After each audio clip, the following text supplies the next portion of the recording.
কলকাতার জলা জমি, কলকাতার কিডনি, সেটাই বিপদে। এই জলাজমি কি বাঁচানো আর সম্ভব?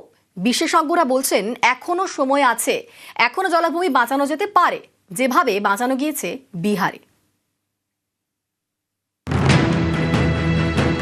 পূর্ব কলকাতার জলাজমি, কলকাতার কিডনি, মহানগরের নোংরা জল প্রাকৃতিকভাবে পরিশোধন করে দেয়। এই জলাজমি এখন বিপদের মুখে। দিনের দিন জবরদখল, জলাজমি বুঝিয়ে ব্যাঙের ছাতার মতো বেআইনি নির্মাণ। এদিকেও জলাভূমি ছিল, এই তো হ্যাঁ পুরো হ্যাঁ এই যে কারখানা, হ্যাঁ সব জলা তো ভেড়ি ছিল, জলা তারপর আস্তে আস্তে সব তুলে দেওয়া, সব এখন ভরাট হয়ে। পরিবেশবিদদের আশঙ্কা এভাবে চলতে থাকলে পূর্ব কলকাতার জলাজমির বাস্তুতন্ত্র নষ্ট হয়ে যাবে। কলকাতার বর্জ্য জল আর পরিশোধন করা যাবে না, প্রচুর কার্বন এবং মিথেন গ্যাস বেরোবে। কলকাতায় গরম আরো বাড়বে। এই ওয়েটল্যান্ডটার এটাই চরিত্র যে বর্জ্য জলকে রিসাইকেল করবার ক্ষমতা রাখে। ইস্ট কলকাতা ওয়েটল্যান্ড একটা ম্যাট্রিক্স, একটা বাস্তুতন্ত্র, সেইটা চলে যাবে। আর 5 থেকে 7 বছর পরে এটার কোনো ফাংশন বলার মতো তো থাকবেই না। উল্টে হিতে বিপরীত যেটা হবে সেটা হচ্ছে এটা একটা এমিশন হাব হয়ে যাবে, অর্থাৎ প্রচুর পরিমাণে কার্বন এবং মিথেন নির্গমন হবে এখান থেকে। কলকাতার টেম্পারেচার এখন আপনারা সবাই বলছেন যে খুব গরম, আরো গরম বাড়বে। আমি জানি না এর পরের 1 দশকের মধ্যে আমরা কোথায় গিয়ে দাঁড়াবো। বিশেষজ্ঞরা এটাও মনে করিয়ে দিচ্ছেন যে এখনো সময় আছে, এখনো এই জলাভূমিকে বাঁচানো যেতে পারে, ঠিক যেভাবে বাঁচানো গিয়েছে বিহারে। বিহারের জামুই জেলায় রয়েছে বিশাল জলাজমি, প্রায় 1100 হেক্টর এলাকা জুড়ে। এই জলাজমি এবং এর সংলগ্ন এলাকায় 150টিরও বেশি প্রজাতির প্রাণী থাকে। এই জলাজমিকে বাঁচাতে নাগি এবং নকটিতে অভয়ারণ্য তৈরি করা হয়েছে। এখন এই দুটি অভয়ারণ্যের মধ্যে রয়েছে জলাজমি। বিহারের মতন জায়গাতে গত 5 বছরে 6টা রামসার সাইট হয়েছে, বাড়ছে, এবং তারা কিন্তু প্রত্যেকটা রামসার সাইটকে যাতে সুপরিকল্পিতভাবে গুছিয়ে রাখা যায় তার ব্যবস্থাপনায় নজর দিচ্ছেন।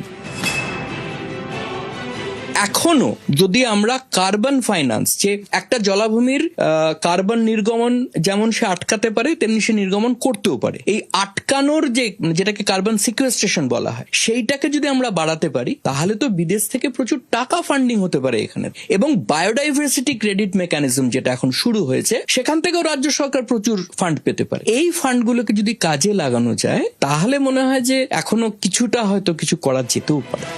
ক্যামেরায় সুব্রত জানার সঙ্গে ইরণ রায় বর্মন, নিউজ 18 বাংলা। পূর্ব কলকাতার জলাভূমি, কলকাতার কিডনি, সেটাই এখন বিপদে।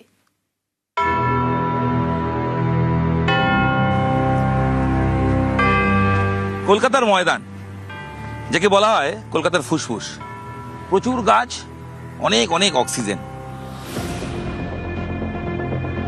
কলকাতার ফুসফুস ময়দান আর কলকাতার কিডনি পূর্ব কলকাতার এই জলাভূমি।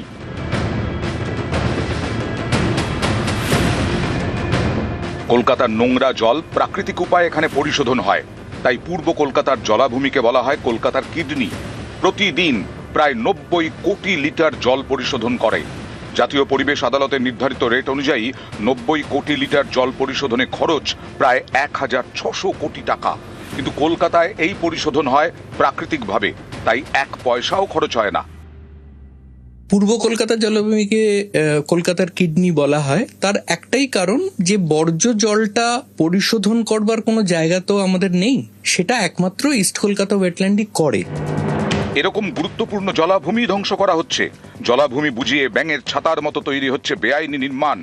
এই যে আরবান প্রেশারটা, এই প্রেশারটা, নগরায়নের যে চাপটা, সেটা ক্রমশ পূর্ব কলকাতা জলাভূমিকে খেয়ে ফেলছে। কলকাতা এক বিরল শহর, কারণ এই শহর জল পায় গঙ্গা থেকে, আর বর্জ্য জল পরিশোধন হয় পূর্ব কলকাতার বিশাল জলাজমিতে। চলতি কথায় ভেড়ি, আসলে কলকাতার ভৌগোলিক কিডনি। দিনে 980 মিলিয়ন লিটার বর্জ্য রিসাইকেলড হয়। এবারে এটার উৎসটা হচ্ছে সেই ব্রিটিশ পিরিয়ডের সময় থেকে, যখন গঙ্গাকে বাঁচানোর জন্য ব্রিটিশার্সরা 2টো খাল ঠিক করেছিল, যেটা আমরা বাগজোলা খাল বলি, কেষ্টপুর খাল, সেইগুলো দিয়ে পুরো বর্জ্যটা যাতে ইস্টের দিকে যায়। যখনই গঙ্গাতে ওই জোয়ারটা আসতো, সেই সময় ওরা গঙ্গার গেট খুলে দিলে মনে করেছিল যে বর্জ্যটা সেখানে ভেসে বেরিয়ে যাবে, তাই হতো ইস্টের দিকে। কিন্তু এই খালগুলো পুরোপুরি ডিফাঙ্ক্ট হয়ে গেল। এই যে আরবান প্রেশারটা, এই প্রেশারটা, নগরায়নের যে চাপটা, সেটা ক্রমশ পূর্ব কলকাতার জলাভূমিকে খেয়ে ফেলছে। এই যে 980 মিলিয়ন লিটার বর্জ্য যাচ্ছে পূর্ব কলকাতার জলাভূমিতে, সেটা রিসাইকেল করবার আমাদের কাছে কোনো ব্যবস্থাই নেই।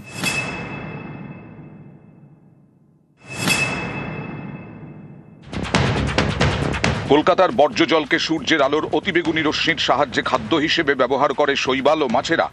এভাবেই কলকাতার বর্জ্য জল প্রাকৃতিকভাবে পরিশোধন হয়।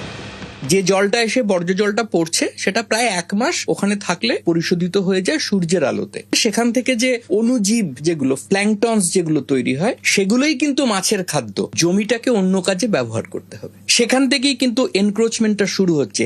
এটা রাজনীতি নয়, এটা বস্তুতন্ত্রের যে পরিবর্তন, যেটা আমাদের অজ্ঞ মাথাতে ঢোকেনি, সেইখান থেকে এনক্রোচমেন্টটা শুরু হচ্ছে। এশিয়ান ডেভেলপমেন্ট প্রজেক্টটা দিয়ে খালগুলো পরিষ্কার করা হয়েছে, কিন্তু পূর্ব কলকাতার জলাভূমির যে সিল্টটা, পলি যেটা, সেটা পরিষ্কার করা হয়নি। তার ফলে কি হয়েছে, খালটা ডিপ হয়ে গেছে, পূর্ব কলকাতা জলাভূমির বেডটা উঠে গেছে। তাহলে তো ন্যাচারালি ওয়েটল্যান্ড যেটা, সেটা তো শুকনো হয়ে যাবে, এবং তাই ঘটছে। তাই দিনের পর দিন খুব দ্রুততার সঙ্গে শেষ হচ্ছে কলকাতার কিডনি। বিশেষজ্ঞরা বলছেন আর মাত্র 5 থেকে 7 বছর, তারপর এই কিডনি ইস্ট ক্যালকাটা ওয়েটল্যান্ড আর থাকবে না। বাড়বে দূষণ, বাড়বে গরম, অতিরিক্ত জল কোথায় যাবে? শহরের বজ্র পদার্থ কোথায় গিয়ে পড়বে? প্রাকৃতিক নিয়মেই এই ইস্ট ক্যালকাটার জলাভূমিতে বজ্র পদার্থগুলো রিসাইকেল হয়। সেটা বন্ধ হয়ে গেলে প্রকৃতির ভারসাম্য নষ্ট হবে। তাই রাজনীতির জায়গায় থাকুক, সচেতনতা ফিরুক মানুষের, বেঁচে উঠুক কলকাতার কিডনি। কারণ কিডনি সুস্থ না থাকলে মানুষ থাকবে কি করে সুস্থ? ক্যামেরায় সুব্রত জানার সাথে ইরণ রায় বর্মন, নিউজ 18 বাংলা।